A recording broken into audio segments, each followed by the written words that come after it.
We got the bod We got right the here. bod Rod the Bod. Rod the Bod Byrd. Graduate of 2007 Tanner Yes. Rattlers. Yes. 1983 We'll hold graduate. we hold it against him. We won't against him. Okay. That was the old That sounds Tanner. good. Y'all are the new Tanner. That sounds good. Rattlers of Rattlers, brother. What you talking about? We called y'all other things. Y'all- That's okay. And I don't know if he's got the beat button, so we just won't say it. No, I do not. But Rod, you are your business is super elite performance. Yes. Which is athletic training. You get down to the little things. But Yeah, start them young. the details, building them the up quick and growing. twitch muscles, all Right. that good. 10 years ago, you never heard the word fast twitch or quick twitch or whatever it's called. Right. And now everybody on every sports analyst, this guy's got amazing fast twitch. But so much Right. more science and It is a lot. things That's have been- come yes, into it's it. been indicated. I mean, It's that been- wasn't even around. I mean, I mean, I don't want to say It was recent, but 2007. Was a long time ago, but not that long ago. No, it wasn't Y'all that didn't long. have that. Yeah, No, well, I he mean, did. you know. But Tyler, my son, worked with Conley Duncan, who was here last Oh, year. yeah. Conley was doing the Yeah, spark. Conley was spark he was training. a big name around at that time. Working around with Yeah. Worked with Gerard Powers. Yes, and, those guys. DK Shackelford. Is that it? DT. DT. Tyler and DT were Yes. they were DT ended up being the Chucky Mullins Award winner. Right, That's right. I right. forgot about that. He's trained and coached some phenomenal athletes. Yeah, Yeah. sure has. But let's talk about your phenomenal Yeah, athletes that you've Yes. coached. Tell us about it. Tell us about your business. As far as my business, God has blessed me to have a business going on 4 years now. I basically graduated Jacksonville State. All right. And a performance exercise science major, so I was blessed to be around some phenomenal trainers that showed and coached a lot and just did some things that I was able to gather experience from as far as the sports medicine and the body and stuff like that. I was able to work with a gym called Bender's Gym, which is now the Red X Fitness Gym. Yes. Okay. It's located in Decatur. They have several other clubs in Huntsville and Madison, and they gave me an opportunity to grow and expand. So I just wanted to branch out and do my own things. I just felt like God had blessed me to a point, and I had family that was able to support me and believe in me to just branch out and do my thing and just build up and grow with athletes. As far as that, I was able to work with some SEC players and professional players as of right now. That's great. Some, of course, you might know Asa Martin. He was Yes. he was good. He was at Austin, got Mr. Alabama, things like that. Right. Will Ignant, who was at Tennessee now, which he's moved to Western Kentucky now. So I'm looking. Now, where did Asa end up after what happened with? He Auburn? he was with Mark Rick in Miami, but now he's at Memphis now. So okay, good. He good, will good, be. He's he had to sit out a year. As far as NCAA reasons, but I'm looking for him to come out this spring and do some great things. He's a very humble young guy. Right. He's very good talent, man. Exceptional talent, man. I look to see him. Too. Right. They're up City. on the rise right now. Of course, their coach has left, but I expect him to do some wonderful things. He's been kind of quiet for a moment because he's been trying to gather and get himself right. And just make sure when he gets that chance and opportunity, he's going to move on. He's going to be ready for it. Yeah. But as far as that, I know Quez Watkins, of course, you all want to know about. He's a very great athlete. He's one of those humble guys that just goes under the radar because he's so quiet. He's not going to be the big social media guy where he's like Antonio Brown type. But he's doing some great things right now. I know his father and his family is very proud of him, and the community and as a whole is very proud. We got a friend. We got a friend on the show. Go ahead, Jay. Coach Legg got a PSA announcement for you. He says, if you want your athletes to get better or just simply get some extra work, send them to Rod. So there's a lot of trainers out there, but no doubt Rod Byrd's the best. Man, he says, once a rattler, always a rattler. Right. Now, Coach Legg, he's one of those hard-working guys who's always giving effort and his passion and his heart and soul into the game, whether it's football or anything else. I've had this time to just actually know him just of recently even much more because he and Coach Pugh, I've been working with their players for some time now, and we've watched some athletes that they develop, move on and go into collegiate levels, But Coach Legg is a guy who's down for the athletes. He's always making sure, a lot of coaches and teachers, etc., they go on throughout the day and they have so much going on that they don't look or think to check on the athlete and see what's going on in their life. Right. Coach Legg is definitely that. Yep. So, you know, as far good. as our partnership and what we got going on, that's why he was able to send that and relay that message because, you know, it's something about his heart and his intentions that goes the greater distance, you know what I'm saying? So as far as any athlete that East Limestone I've had the chance to work with and develop, you know, as far as Super Elite Performance, I'm very grateful for that honor. And his daughters is coming there too. Yeah. Right, man. I love, man.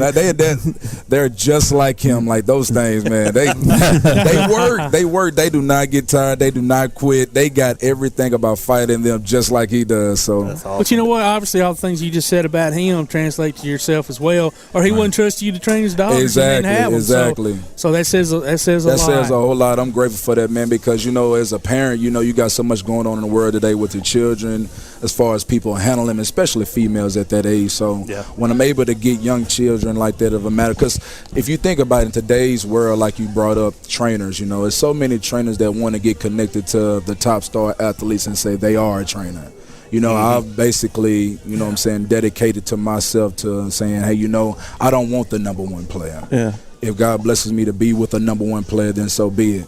But I'm much more bound to working with the athletes who aren't the number one player. You know, not everybody's blessed and born with that capability of doing those types of things. So that's how I view myself. I'm able to work with the players that are not number one players, and they get around the number one players, and they say, hey, you know what? What's going on? What are you doing? Yeah. You know, it's a lot of time invested into making yourself better. You know, What age? How young you take a kid? age 7 and up. 7 and up. Now, I'm able to train younger than that, but you know what I'm saying, as far as this maturity in the young child's attention span and things like that, the discipline, you know, I start at that age because I do group training, you know.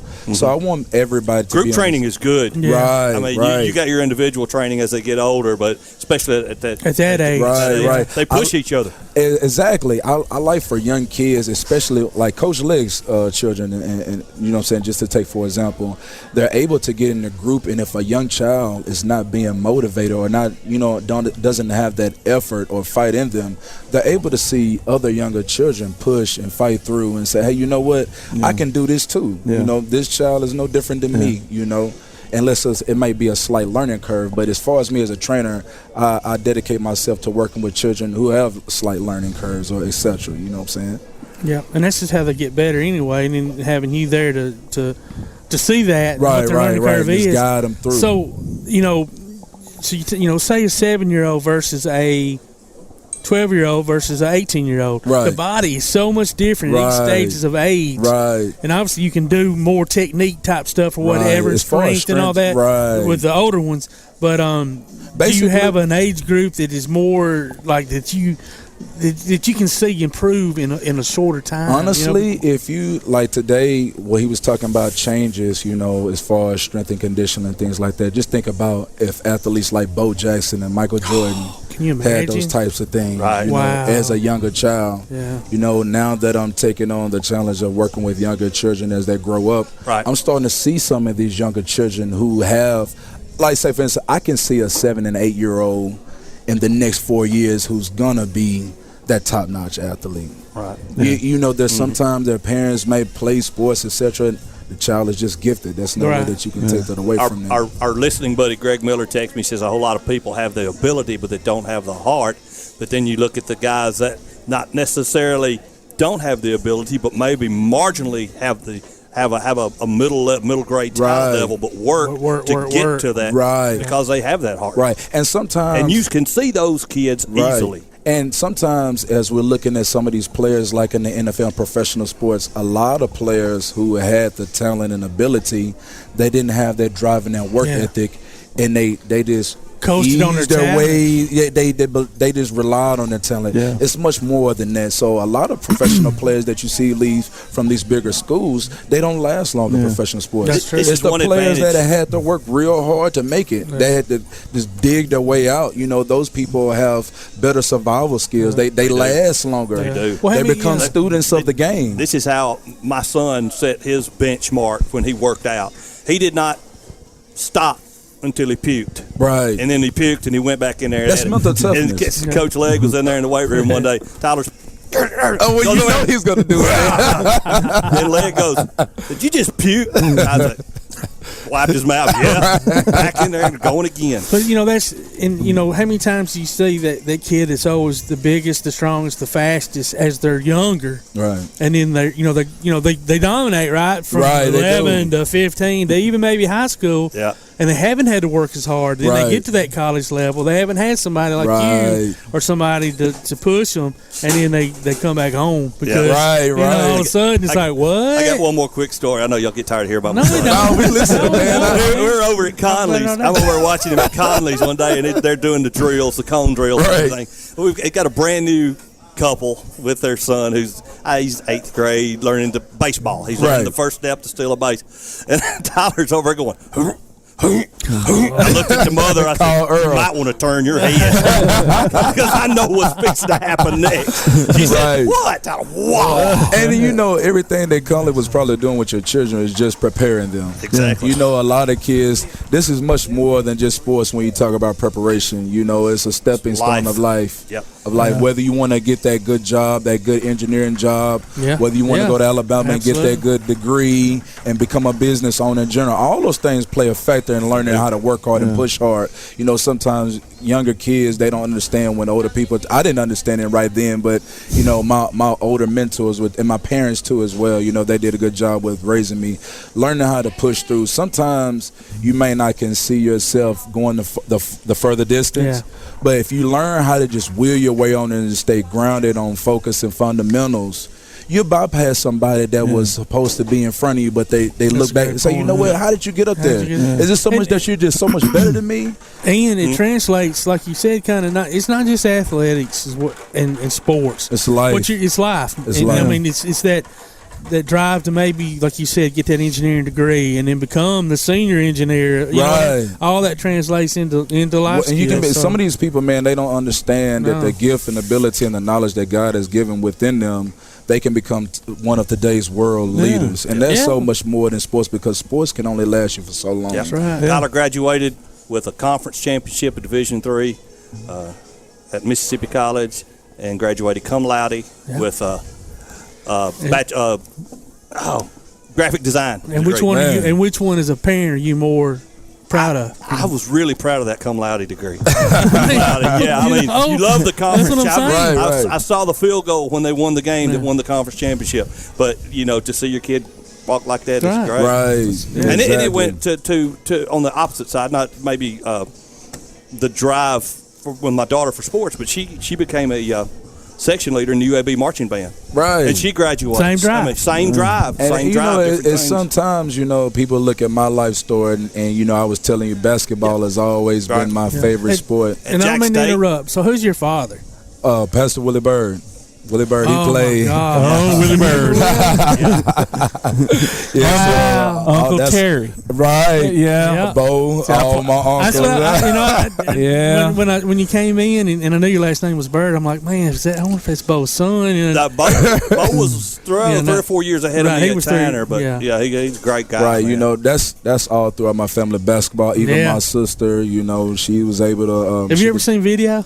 Nah, I haven't. That's oh my gosh. That's just like Michael Jordan when they talk about his conversations that they didn't get certain type of videos, etc. It's just one of those vintage hidden moments that I never got. Well, I saw him live. I got to see him live. I got to see pictures and everything, but it'll never really put a mark on how people's. And when people speak about what really took place. When Bo crossed half court. Oh, yeah. You better be on it. No, he's not lying. Right. If he'd had 3 pointers back in the day, he still might be way up there in the scoring. Right. I used to hear all those. That's what drove me in basketball as far as my shooting ability. You were very good. Watched you play many times. That fueled me because I'm like, hey, I'm now carrying on this legacy of my family pride and what's going on. So, if I'm watching these players on TV shoot, I can go do it too. You just gotta go practice on it. Sometimes it's not about who's with you or who's watching you. Sometimes it's about who's not watching you. That's when you improve. Right, that's when you prove. You got that confidence and belief in yourself to do it. When those kids are taking what you're teaching them home and are doing it in the backyard, that's where it becomes. That's when you ask me about young children and I can tell who's going to be who. if you're going through group training with me or any kind of personal training with me, and I'm showing you things, and sometimes when I get home at night, sometimes it's roughly about 9:30, 10 o'clock when I get home at night, I might get a young child or a collegiate, a senior that's going on to the next level saying, you know what, Coach, I got my ladder drills working out on. I'm working on That's it. Awesome. I'm going through all the focus and fundamentals that you were just telling me about, not so much a teaching. Sometimes, I basically train myself to say, like in the time that we have now, coronavirus, it's gyms are supposed to be one of those easy ways to just catch a virus like that. That was going to be my question for you. Yeah. Right. So basically, I've taught myself how to train without a person using equipment. That's awesome. If we left and went out on the island somewhere and you had to come back and you had to go try for a team, a professional team, I've already geared my mind towards that. You know what? That doesn't sound like any fun, though. That sounds like we're gonna have some fun times out there.